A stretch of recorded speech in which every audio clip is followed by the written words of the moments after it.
Fala pessoal, tudo certo? Bom dia, boa tarde, boa noite. Hoje a gente vai estar iniciando o nosso curso Estatística Econômica 1, partindo-se do ponto acerca de tipos de variáveis. E o que é uma variável propriamente dita? Variável é nada mais nada menos algo que vai variar de elemento para elemento. E as variáveis podem ser de dois tipos, ou elas são qualitativas ou elas são quantitativas. As variáveis qualitativas são aquelas que não são possíveis de serem medidas, de serem mensuradas por alguma grandeza numérica. De outro lado, as variáveis quantitativas são aquelas que sim são possíveis de serem mensuradas por alguma grandeza numérica. Por exemplo, a gente pode pegar a altura de uma pessoa e comparar com a altura de outra pessoa. Nesse caso, a altura seria a nossa variável, que por sua vez é uma variável quantitativa.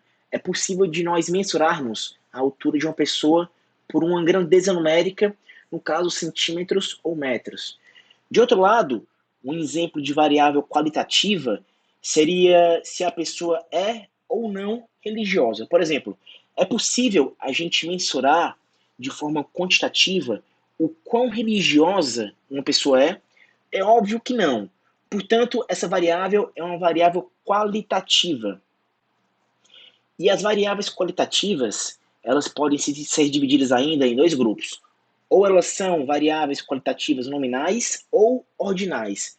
Uma variável qualitativa nominal é aquela que descreve apenas uma característica do elemento. Por exemplo, a pessoa torce para o time do Fortaleza ou do Ceará. Ela gosta da marca Louis Vuitton ou de outra marca. Ela é do sexo masculino ou feminino. De outro lado, as variáveis qualitativas ordinais são características dos elementos que são possíveis de serem ordenadas. Por exemplo, nós temos algumas classes sociais. Classe social A, B, C, D e E. Notem que essa variável classe social é uma variável qualitativa, classe social A, B, C, D e E, porém, ela é possível de ser ordenada, assim como o grau de instrução de uma pessoa, fundamental, médio e superior, é possível de ser ordenado.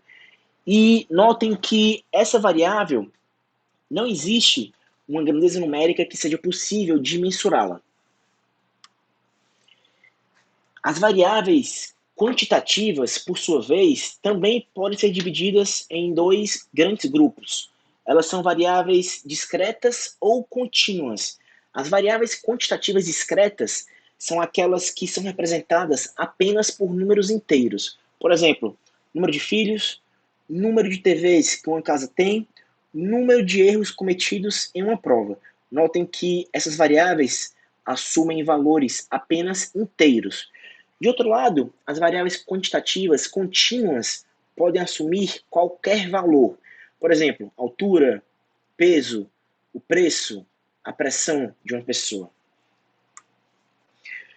Por exemplo, classifiquem as seguintes variáveis quanto às características apresentadas anteriormente. Por exemplo, a variável temperatura, ela é uma variável qualitativa ou quantitativa?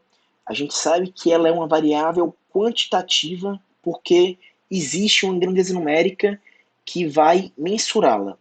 Entretanto, a variável temperatura é uma variável quantitativa discreta ou contínua? Ela é uma variável quantitativa contínua, pelo fato de a grandeza numérica que vai mensurar essa variável, ela poder assumir quaisquer valores de zero ao infinito, por exemplo, na escala Celsius. Por exemplo, aqui em Fortaleza hoje faz 31,5 graus Celsius. Esse vírgula 5 é o que denota a característica contínua dessa variável quantitativa. E as demais variáveis eu peço para vocês tentarem fazer. Vocês podem pausar o vídeo agora e depois retomar a aula. E é bem fácil, no item B, classificação de um produto em bom, ruim, ótimo ou péssimo. É uma variável qualitativa, porém é possível de ser ordenada. Religião, católico, evangélico, batista, qualitativa, nominal. seja, não é possível de nós ordenarmos a variável qualitativa católico, evangélico e batista. E por fim, número de livros comprados é uma variável quantitativa e discreta. Ninguém compra meio livro, por exemplo. Feita essa diferenciação entre as variáveis qualitativas e quantitativas, vamos imaginar agora que eu vá fazer uma pesquisa na rua perguntando para as pessoas quantos filhos elas têm. E vamos chamar a variável número de filhos por x. E abaixo seguem os dados da mesma forma que eles foram surgindo na medida em que eu perguntava para as pessoas. E esses dados são ditos dados brutos e não agrupados. Por exemplo, a primeira pessoa respondeu que não tinha nenhum filho. A segunda pessoa respondeu que tinha 2 filhos. Por sua vez, a terceira pessoa respondeu que tinha apenas um filho. Assim, sucessivamente, quando a última pessoa entrevistada respondeu que tinha 4 filhos, totalizando 10 pessoas que foram entrevistadas nessa pesquisa rápida. Vamos agora tentar agrupar esses dados mostrados no slide anterior. Por exemplo, quantas vezes o 0 apareceu, e o 1, e o 2, 3 e o 4? Porque o maior interesse do pesquisador é conhecer o comportamento dessa variável, analisando a ocorrência de suas possíveis realizações. E utilizando essa tabela abaixo, será que é fácil analisar essa variável e conhecer o seu comportamento? A gente vai ver que acaba sendo bem mais fácil analisar como que essa variável, número de filhos, se comporta na população como um todo. E essa tabela resume, de forma sintética, o seguinte: apenas uma única pessoa disse que não tinha nenhum filho, 2 pessoas disseram que tinham apenas um filho, 4 pessoas disseram que tinham apenas 2 filhos, 2 pessoas tinham 3 filhos e apenas uma pessoa tinham 4 filhos. Ou seja, essa coluna do lado direito é o que a gente chama de frequência absoluta.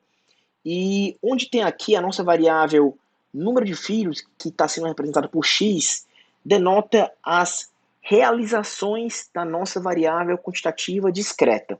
Ou seja, uma pessoa pode ter 0 filhos, ou um filho, ou 2 filhos, 3 filhos, 4 filhos, e assim sucessivamente. A gente parou no 4 filho pelo fato de nenhuma pessoa na nossa pesquisa rápida ter respondido que tinham 5 filhos ou mais.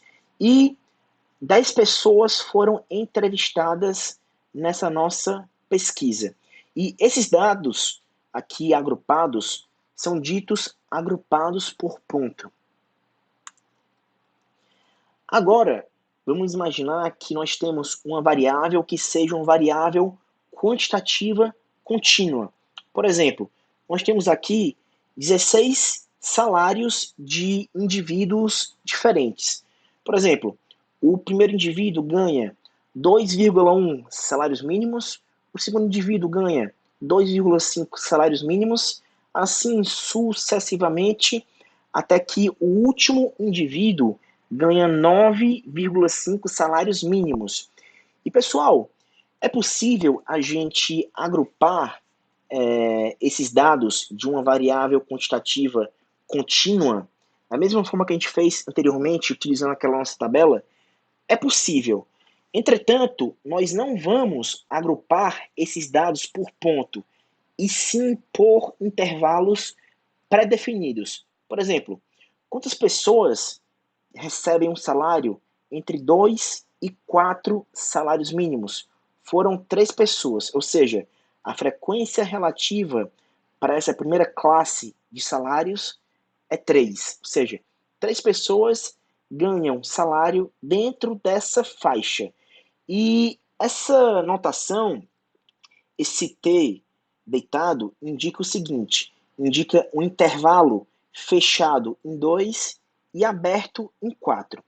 A segunda classe diz a mesma coisa, que quantas pessoas recebem salário entre 4 e 6 salários mínimos? São 5 pessoas. E note que essa pessoa aqui que eu estou indicando, que ganha 6 salários mínimos, ela não vai estar nessa segunda classe, e sim nessa terceira classe, pelo fato de o 6 aqui integrar essa classe de intervalo, ok? Aqui é uma bola fechada em 6 e uma bola aberta em 8. Portanto, também é possível que a gente agrupe os nossos dados de uma variável quantitativa contínua utilizando essa nossa tabela de frequências da mesma forma que nós fizemos para uma variável quantitativa discreta. E essa tabela é dito que os dados estão agrupados por intervalos. E a tabela de frequências acaba se tornando uma grande aliada no estudo de quaisquer variáveis, sejam elas qualitativas ou quantitativas, pois além de fornecer o número de vezes que a variável aparece, ela também possui informações como, por exemplo, a porcentagem, a proporção e a proporção acumulada de cada variável analisada. Nessa tabela de frequências apresentada no slide, nós temos o estudo da variável grau de instrução, que é uma variável qualitativa. E nessa amostra nós temos 36 pessoas. E essa segunda coluna é a nossa mesma frequência absoluta. Aqui nós temos 12 pessoas que têm ensino fundamental, 18 pessoas que têm ensino médio e 6 pessoas que têm ensino superior. E notem que somando 12 com 18 com 6, nós temos as 36 pessoas dessa nossa amostra. E a terceira coluna é bem fácil de ser construída, que é a nossa frequência relativa. Basta dividir cada uma das entradas das frequências absolutas pelo total de indivíduos, de elementos na nossa amostra. Por exemplo, a proporção de indivíduos que têm ensino fundamental é de 12 sobre 36, de médio é de 18 sobre 36, e a proporção de indivíduos com nível superior é de 6 sobre 36. E notem que caso nós somemos cada uma dessas entradas das frequências relativas, isso vai perfazer, obviamente, a unidade. E a frequência acumulada, da mesma forma, ela vai nos fornecer como que está localizado as maiores realizações dessa nossa variável apresentada. E constrói isso da seguinte forma. Na primeira entrada, nós temos a própria frequência relativa, repete-se a frequência relativa da primeira classe, 0,33. Na segunda entrada, basta que a gente some 0,33 com 0,5, perfazendo 0,833, e a última entrada é 0,833 mais 0,167, perfazendo a unidade. E a porcentagem é bem simples também, basta a gente multiplicar por 100 cada uma das entradas da frequência relativa. Ou seja, 33% dos nossos indivíduos da nossa amostra têm ensino fundamental, 50% têm ensino médio e 16% têm ensino superior. E, portanto, a frequência relativa e a porcentagem são bastante úteis quando se decide comparar um resultado de pesquisas distintas, como, por exemplo, quando se deseja pesquisar o total de empregados de uma companhia. E a frequência acumulada, como eu falei anteriormente, é utilizada para verificar onde se encontra a maior parte da população pesquisada.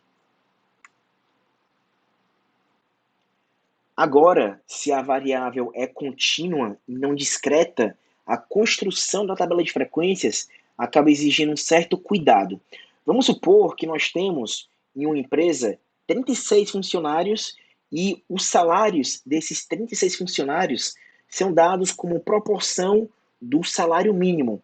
Ou seja, a gente tem funcionários que ganham entre 4 e 24 salários mínimos. E notem que se a gente indicar cada classe que aparece na variável salário em uma tabela de frequências, a gente teria que resumir 36 observações em 36 linhas diferentes. pois não existem observações iguais. Portanto, a solução acaba sendo agrupar os salários por faixas de salários, como é feita nessa tabela de frequências. Notem que aqui, essa segunda coluna é a nossa frequência absoluta, e nós temos aqui 10 indivíduos que ganham entre 4 e 8 salários mínimos.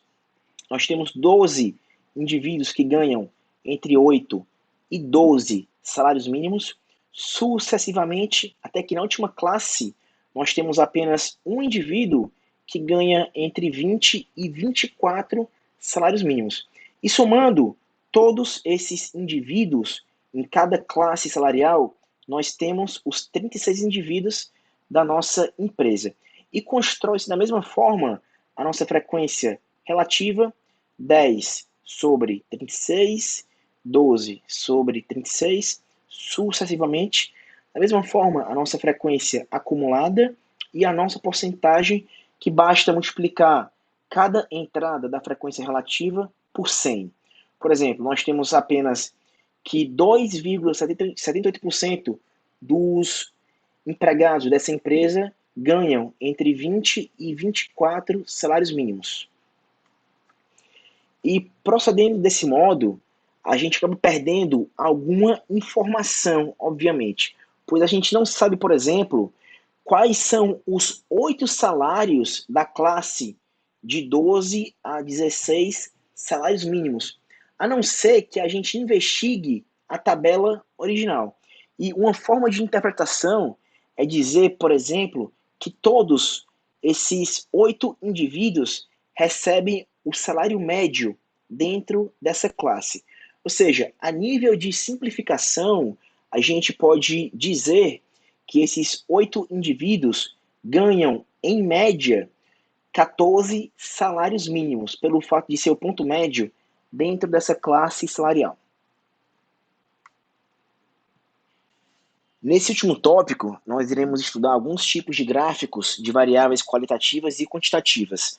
Para as variáveis qualitativas, os tipos mais utilizados são os gráficos em barras e os gráficos em pizza. Primeiramente, os gráficos em barras consistem em construir retângulos ou barras em que uma das dimensões é proporcional à magnitude a ser representada, seja frequência absoluta ou relativa, e a outra igual para todas as barras. Voltando ao nosso exemplo dos 36 indivíduos empregados em uma empresa, nós tínhamos a variável grau de instrução e nós vimos que 12 indivíduos tinham ensino fundamental, 18 indivíduos tinham ensino médio e apenas 6 indivíduos tinham ensino superior. E esse gráfico em barras dessa nossa variável grau de instrução denota visualmente que há uma concentração para essa variável qualitativa em torno dos indivíduos que têm ensino médio, o que acaba sendo representado por essa barra que tem uma altura maior do que os indivíduos com ensino fundamental e ensino superior. Por sua vez, o gráfico em pizza, como é mais conhecido, representa a composição, geralmente em porcentagem, das partes em relação ao todo. E nós vemos aqui, novamente, que 50% dos indivíduos, ou 18 indivíduos, têm ensino médio, 12 indivíduos, ou 33%, têm ensino fundamental, e 6 indivíduos, ou 16,7%, têm ensino superior. Ou seja, ambos os gráficos representam a mesma ideia.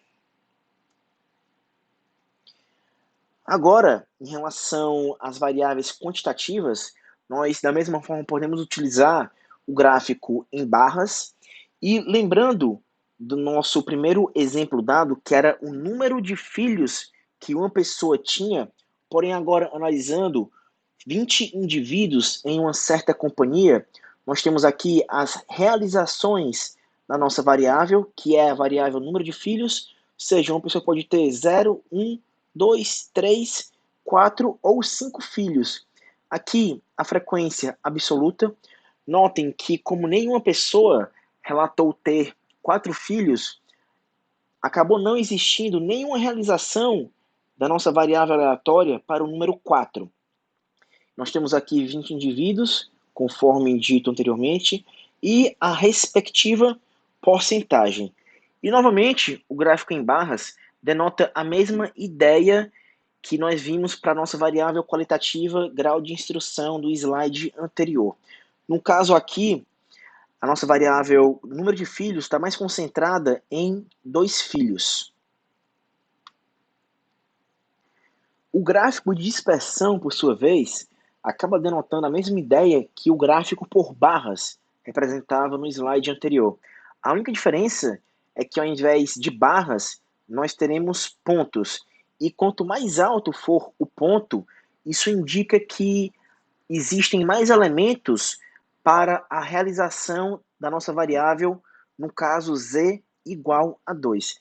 E a mesma análise foi feita para a variável analisada no slide anterior, que no caso foi o número de filhos que uma pessoa tinha dentre 20 pessoas em uma determinada companhia. E nós vimos, igual ao slide anterior, que 7 indivíduos possuíam 2 filhos. E no caso, z igual a 2 foi a realização da nossa variável que mais apareceu na nossa amostra. Por isso que esse ponto está mais alto. Igualmente, em relação à barra vista no slide anterior. E por fim, o histograma ele é um gráfico em barras contínuas e com bases proporcionais aos intervalos de classe e a área de cada retângulo proporcional à respectiva frequência absoluta. E é possível usar tanto a frequência absoluta quanto a frequência relativa. Por exemplo, notem aqui que nós pegamos o exemplo dado dos 36 indivíduos que possuíam 36 salários diferentes. E como aqueles salários eram diferentes entre si, no caso representado por uma variável contínua, nós tivemos que construir intervalos por classe. E, recapitulando, nós tínhamos 10 indivíduos que recebiam salário entre 4 e 8 salários mínimos, sucessivamente até que apenas um indivíduo recebia entre 20 e 24 salários mínimos. Aqui é a nossa porcentagem de cada uma dessas classes, no caso 27%, 33%, sucessivamente até que apenas 2,78% dos indivíduos dessa empresa recebiam entre 20 e 24 salários mínimos, representado apenas por um único indivíduo, porém com porcentagem 2,78. E o histograma ele nos dá uma ideia também das maiores proporções que existem em uma amostra para uma variável, seja qualitativa ou quantitativa.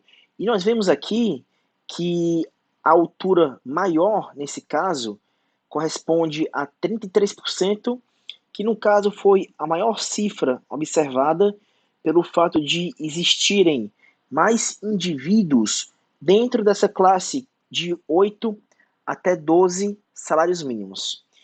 E com isso, a gente finaliza a aula de hoje. Bons estudos e até a próxima.